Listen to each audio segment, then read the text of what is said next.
Nabi bersabda dalam hadisnya, "Man qutila duna nafsihi fahuwa syahid." Barang siapa seseorang yang terbunuh bighairi haq, tanpa ada kebenaran, dia dibunuh karena membela dirinya, maka dia termasuk orang yang syahidul akhirah. Di akhirat dihitung sebagai syuhada. Itu kalau bela dirinya. Bagaimana kalau dia membela waris Rasulullah? Bagaimana kalau dia bela darah daging Rasulullah? Demi Allah kami bersaksi pada malam itu mereka begitu luar biasa, tanpa ada niat sedikit pun mereka untuk menyerang. Dan kita minta sambutan dari imam besar kita, panutan kita, Habib Muhammad Rizik bin Hussein bin Syihab. Mudah-mudahan beliau selalu dijaga oleh Allah Subhanahu wa taala, dimenangkan perjuangannya, dijaga zahir batinnya, dijaga keluarga beliau dan semua para alim ulama. Mudah-mudahan selalu dimenangkan perjuangannya oleh Allah. Amin ya rabbal alamin. Kita mintakan langsung kepada imam besar kita. Takbir! Takbir! Sallu ala nabi.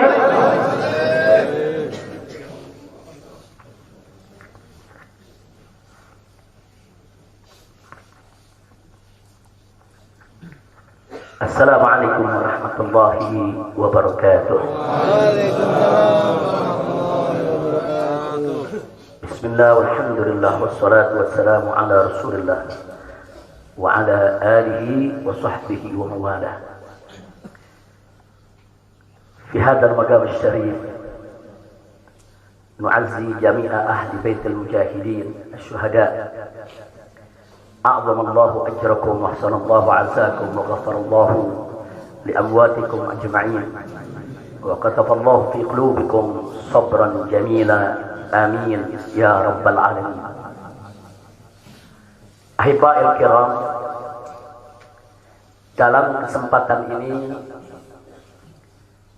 saya ingin menyampaikan beberapa poin penting untuk segenap keluarga para syuhada, segenap pengurus Dewan Pimpinan Pusat Front Pembela Islam, segenap laskar, aktivis dan simpatisan Front Pembela Islam, bahkan untuk seluruh rakyat dan bangsa Indonesia. Yang pertama, bahwa keterangan pers secara resmi yang sudah dikeluarkan oleh Dewan Pimpinan Pusat Front Pembela Islam tentang kronologis penembakan yang terjadi isinya adalah benar. Saya sampaikan kronologis yang sudah dibuat dan disebarluaskan oleh Dewan Pimpinan Pusat Front Pembela Islam. Saya memberikan kesaksian sebagai salah satu saksi korban yang ada dalam kejadian bahwa isi keterangan pers itu benar. Yang kedua, yang ingin saya sampaikan di sini, bahwa pada saat kejadian tidak ada satupun di antara kami, baik saya dan keluarga maupun seluruh laskar pengawal yang begitu setia, yang mengira kalau yang melakukan pengejaran, mepet, mengganggu adalah dari kepolisian. Sama sekali kami tidak pernah menduga, kami tidak pernah mengira, apalagi kami menuduh. Yang kami tahu, mereka adalah orang-orang jahat yang ingin mencelakakan kami. Dan jumlah mereka bukan 1, 2, 3 mobil. Banyak sekali mobil saling silih berganti, berupaya untuk maju ke depan, untuk bisa sampai ke mobil Habib Hanif yang persis ada di belakang saya, bahkan untuk bisa mencapai mobil saya yang ada di depan. Tapi dengan gagah luar biasa, para syuhada kita, laskar-laskar pengawal yang paling belakang ini, sudah ada 2 mobil. Luar biasa. Mereka cerdas, mereka brilian, mereka berani. Mereka dengan begitu luar biasa mengendalikan situasi dan kondisi, sehingga para penjahat tadi tidak satupun yang berhasil untuk mencapai kami. Ini menunjukkan bagaimana sigapnya mereka, cerdasnya mereka, pintarnya mereka beraninya mereka tanpa senjata. Itu kedua yang ingin saya sampaikan. Dan poin ketiga, bahwa tuduhan kalau pengawal-pengawal kami dipersenjatai adalah fitnah besar, bohong besar. Tidak ada satupun pengawal kami yang dipersenjatai, karena kami tidak pernah mengira sekali lagi kalau kami akan diperlakukan seperti itu. Pengawal-pengawal ini pengawal standar keluarga biasa. Pengawal standar keluarga biasa. Saya ada 4 mobil, semua isinya keluarga, anak, mantu, saudara, cucu-cucu kami semua ikut. Ada 3 masih bayi, masih minum air susu ibu. Dan masih ada yang 4 saudara yang di bawah 5 tahun, bahkan yang di bawah 3 tahun. Jadi benar, ya, kami sekeluarga semua. Sudah. Nah, jadi yang ingin saya sampaikan di sini adalah para laskar ini mengawal. Tugas mereka mengawal, bukan untuk mengganggu siapapun. Jadi sudah benar mereka melaksanakan tugas.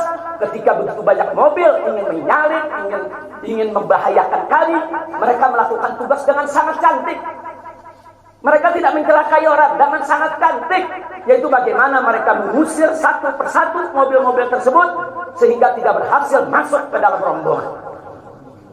Dan subhanallah, ya ikhwan, yang keempat yang ingin saya sampaikan di sini, dengan takdir Allah, laulahum, tanpa mereka ini para syuhada, mungkin kami sudah digiring ke medan pembantaian yang mereka rencanakan.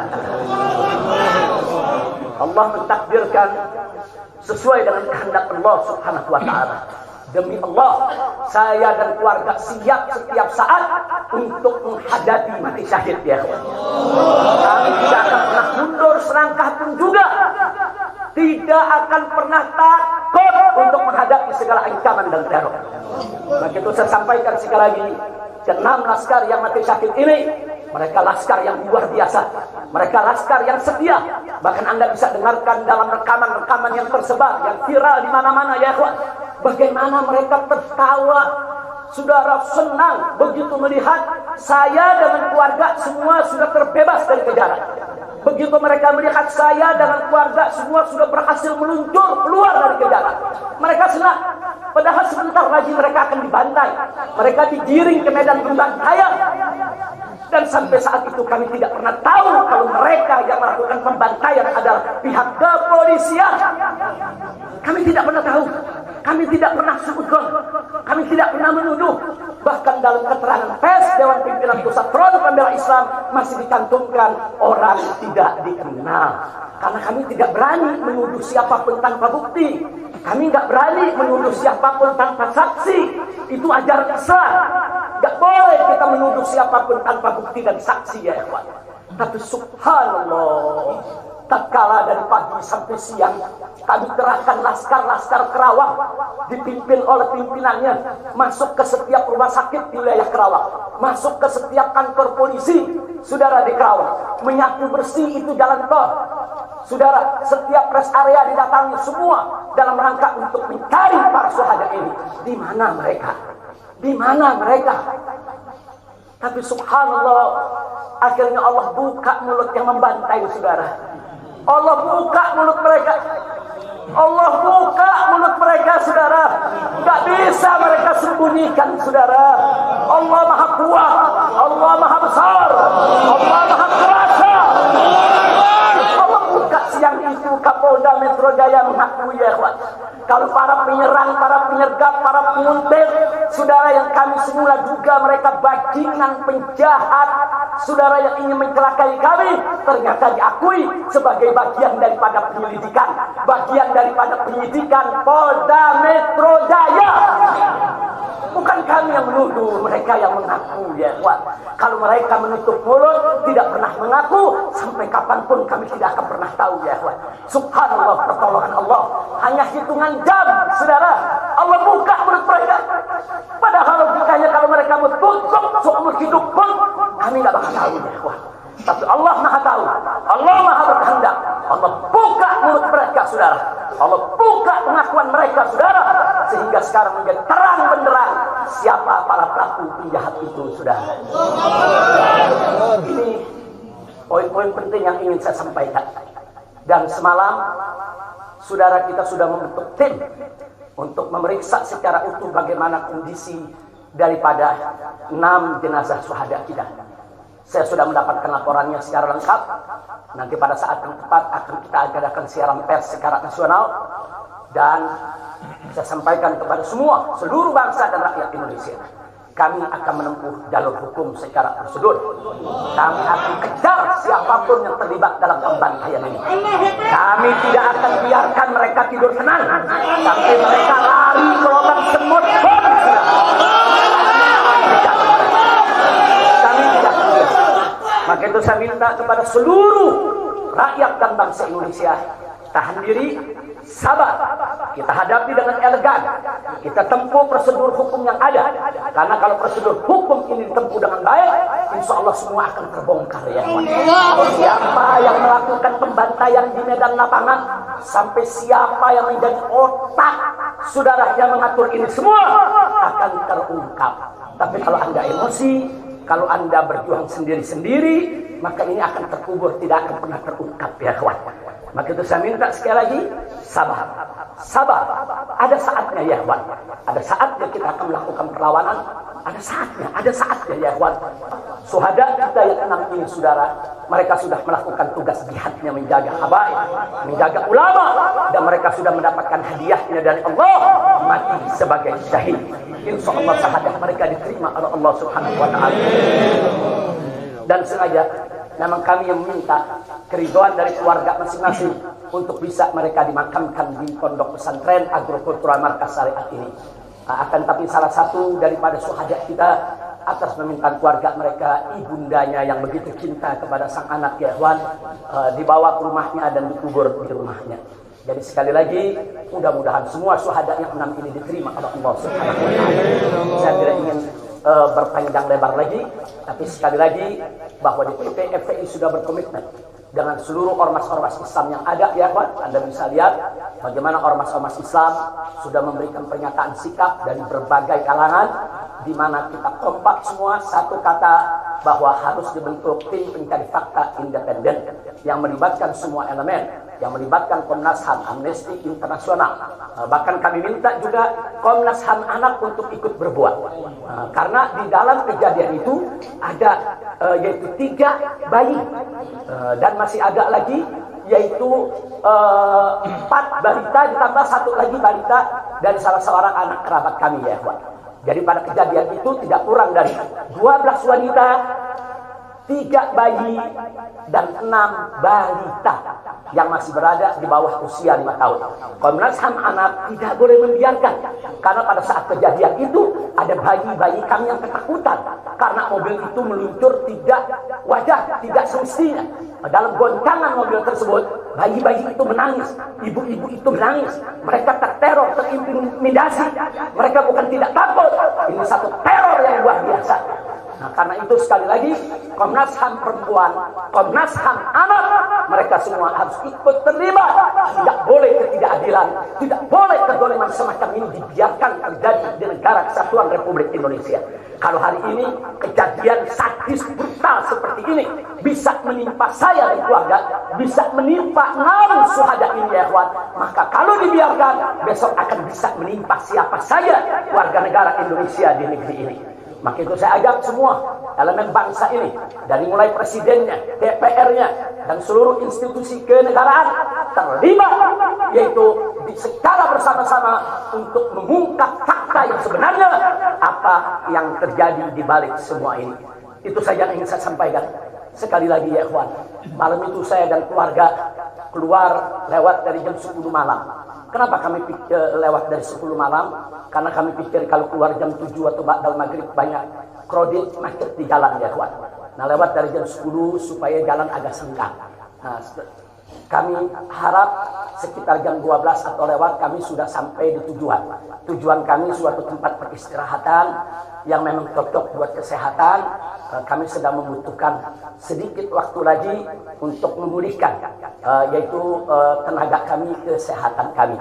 Dan selain itu juga, saudara, kami tidak pernah menyangka Kalau perjalanan kami malam itu sebetulnya sudah direncanakan oleh pihak lain untuk digiring ke medan pembantaian.